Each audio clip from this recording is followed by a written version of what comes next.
Welcome to Sketching Scotland, a series of tutorials to help you draw our beautiful country. In this tutorial, we're going to give you a step-by-step guide of how to draw the world-famous Callanish Standing Stones.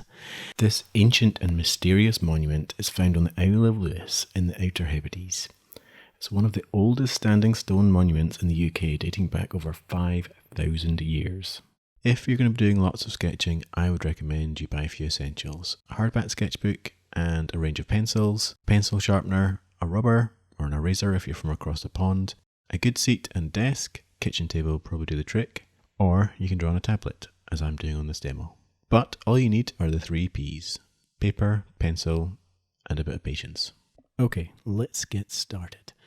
Right, first off, I'm going to make a light horizon line, about a third of the way up from the bottom of the page, and then I'm just going to pencil in the shapes of the stones in basic rectangles, so quite lightly, just to get them all lined up, and then we're going to go into a little bit more detail after that.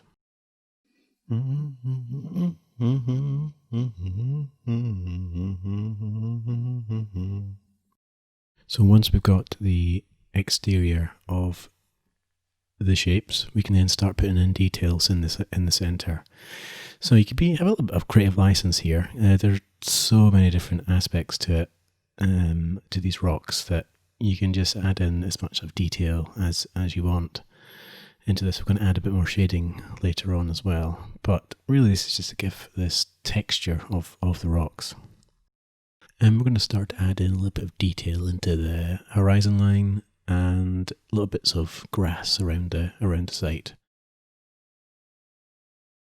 And I like to kind of go back and add stronger lines, do light lines and then go back and add some stronger lines later on. So pretty much got the outline of the stones now.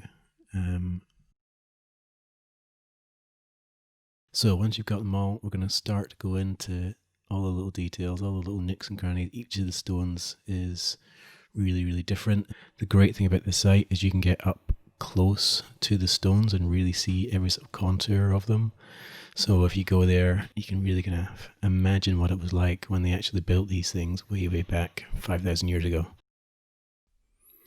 The thing I love about this site, if you've been there, you can go really up close to them and sort of see the texture. You can stand right in the middle of them, and kind of imagine what were they for? What were they for? No one knows. Still dead annoying.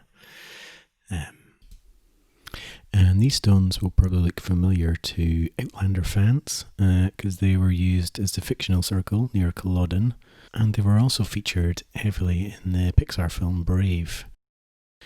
So I'm going to add a bit of detail into the foreground, into the grass, and pathways kind of around, just adding a little bit of detail. Again, you can add a little bit of artistic license to this, as much detail as you want, and then just put a bit more detail into the background.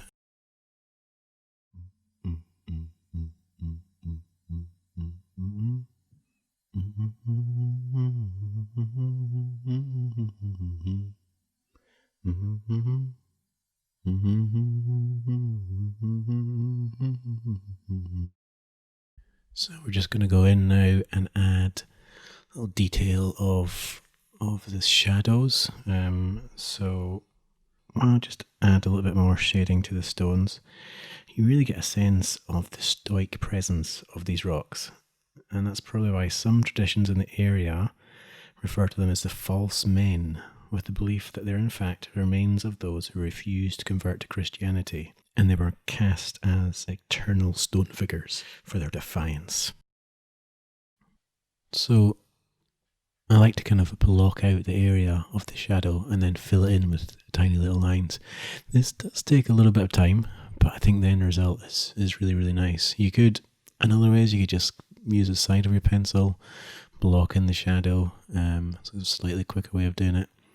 I'm using a tablet to do this as well, so normally I would be using a sketchbook, but the tablet gives a nice impression when you can add in all these little lines. Quite often when the sun really hits these, it's really, really dark shadows on each of the sides. So it really kind of gives this nice dreadful, eerie kind of feel. So we want to try and replicate that as much as possible. And then I'm going to finish with this guy, just adding the sun way in the distance and just some clouds overhead. Make these quite kind of loose. Just add in little details, and you can go around the whole drawing and just add in any other little details just to make it all come together. You can add a bit of colour. What's really nice is to use some watercolours and just add a little bit of colour into it, so you can get really nice different shades within the rocks and within the landscape. And that's it. You've just drawn a 5,000-year-old monument. So I hope you enjoyed this tutorial. When you've completed this one, why not try sketching another location? We'd love to see your sketches, so please send them to us using the hashtag SketchingScotland. It's not quite the same as being here, only in Scotland can you appreciate the full beauty of these types of sites. But it should keep you busy until you can come and sketch in person. For now, happy drawing!